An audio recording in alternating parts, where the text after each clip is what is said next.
most of them are oil-based stains, that you're not going to get that off. They may actually tell you that they may want you to actually to power wash that first, but if you actually can show them with like some oil spirits that it's actually oil-based and it's not, it'll smear on the siding, but that's all right because they're going to have to replace it anyway. Now, when it comes to siding, one of the things you have to always be concerned about is that, are they only going to pay one side of the siding, or are they going to be paying two sides of the siding? That's part of what we're going to be talking about later on and how to get that. But that's always a big concern. Okay? All right. Okay. Let's go over here.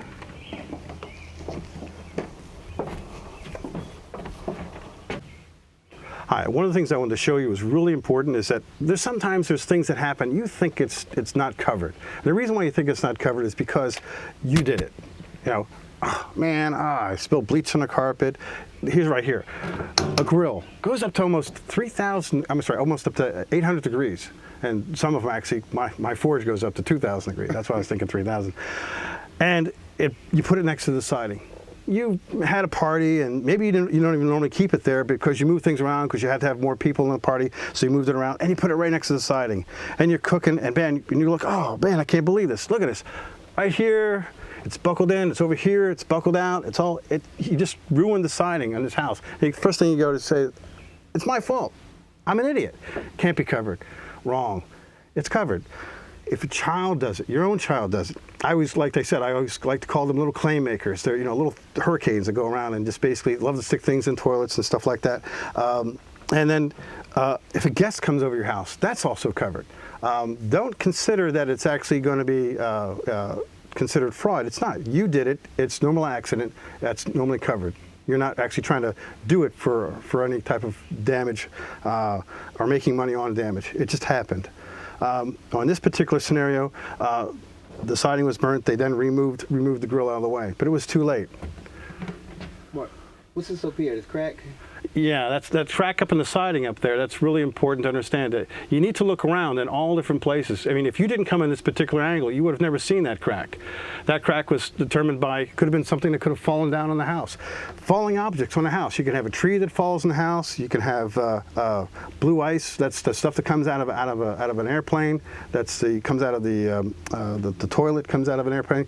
Hits a house. That's happened many times, especially in New Jersey. I know some friends that happened. And any kind of object that might hit the house, that also would be covered. That could have been a falling object, or that could have been a wind damage as well. Mark, I was at a house not too long ago. We had a cookout, and the gentleman, he burnt the loom siding. He didn't know that it was covered, and I pointed out to him that would be covered. Happens every day. All right. Every day.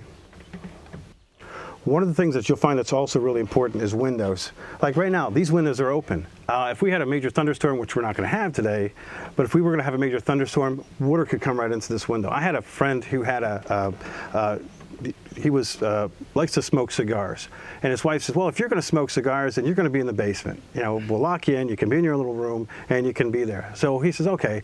So he goes downstairs with all his buddies, and they're down there having a cigar party, and they open up all the windows down below in the basement.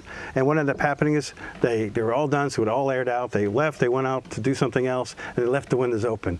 Major downpour comes down, and it goes right into the house.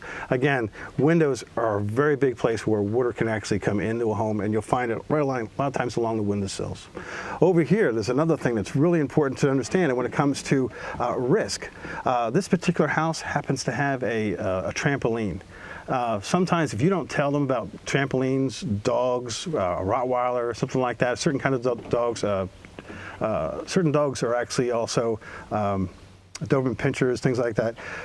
That's considered a higher risk. If you happen to have that and they don't know that, I'm telling you right now that you better not have it when they're here, because you don't want to show them the added risk that you might be called upon later to try to explain why you have that, or that they could cancel you on. That's the only thing that they can cancel you on, is if you have a higher risk than what you had before when they first gave you the policy. Those kind of things. A trampoline without having any kind of netting around it, and also usually a lot of dogs, major dogs, definitely Rottweilers and Doberman pinchers, things like that. Okay. When water comes in rain, most people say, well, we're talking about the exclusions. One of the exclusions is flood or groundwater. When rain comes down and it hits a house, then comes in, that's covered. When rain comes in and hits the ground, then goes into the house. That's not covered. This house here, we're up on a hill. If you come over here and you look over there, we're on a mini mountain right now. But believe it or not, there's one little section of this house, this property that is above this house, and the water came down, and this house actually had a flooded basement. That's another reason why you need to have a sump pump rider. We're on top of a major hill, but this guy needs a sump pump rider. Don't think just because you're not in a major valley that you don't need one. You probably will if there's a chance that water could be running in your direction. It surprised this gentleman dramatically. What's another thing that's really important to understand is chimneys. When you have chimneys, you have a lot of times where water can come in because of the different flashing they have around it. This particular chimney is not even real. This one has a gas vent. That's right, yeah. It's the vent's down here, and what's going to be showing is a little metal piece that comes out, and that's the only place that hot air comes out. That's all worthless, not even there. One of the things I also want to talk to you about that's really important is that when you're measuring out siding, some sidings like this right here, this might be a little bit difficult for you to do. If you have nothing but siding damage, then don't worry about our estimate. If it's just siding, it doesn't pay to get our estimates. And you say, well, I can't believe you're actually telling me that. Well, remember, our first thing is to give more goodwill, and that's what we do. If you have roof damage, and that's all you have is just the roof damage, you don't need us. Again, you don't need us to go in and give you an estimate on a roof. You can talk to us if you need to by email, and we can try to help you. But mainly, that's not going to be a concern for you to contact us and give us information. But you have roof damage and something else inside, and you're saying, well, I'm not exactly sure. It's not a simple roof. It's not a simple siding. I'm not sure how to exactly measure it. Well, then get yourself a professional. Let them measure it. Get the square footage or how many yards how many squares you're having as far as the roof is concerned. Give us that number, and then all the other data that we have for the inside of the house, and then we can still work up a really top-notch estimate for you. You still want to make sure you take your pictures. You want to make sure you take nice, big, wide pictures of what you're showing, how much damage you have, as well as the area that you have, and as well as the damaged area itself. Over here, it's really important to understand is that some houses actually have cracks in the foundations. This one happens to have one right here. Cracks right there next to the window, goes all the way down.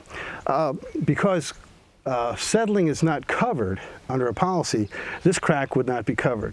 If the whole wall had fallen in and it wasn't because of like flood waters, then that also would have been considered not covered. But if it just fell in all on its own, that would be covered. But just because you have a crack, not covered. Over here, let's go over to the front. And I want to show you something over here. Okay.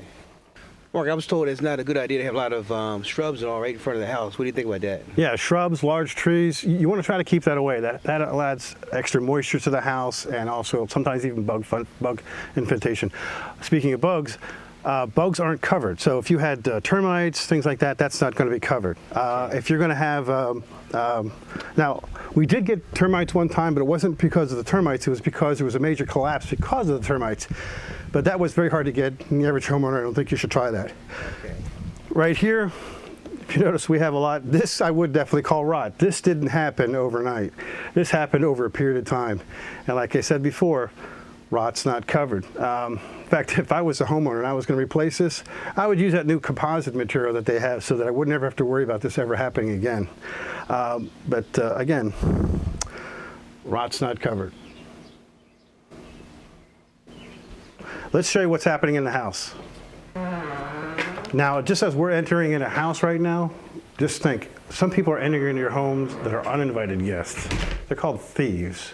And when a thief comes in your house, the first thing you think about is, what did they take? Well, actually, the first thing you should be thinking about is, what did they do to my home? People today, well, the vandalism that they can do inside of a house and kids is just downright tragic. But that's the thing you should be more concerned about. I knew somebody that was actually a adjuster that was in New Jersey, and they had a person who actually broke into a house. The person was a hemophiliac. Now, what's the one way that a hemophiliac, John, shouldn't break into a house? Right to the front door. No, through glass. Oh, through glass, okay. Yeah. He cut himself, and he was bleeding out all throughout the whole house. Well, guess what? That blood is now considered a toxic substance, and now you have toxic substance all over your home, everywhere, touching everything. It became an extremely expensive claim.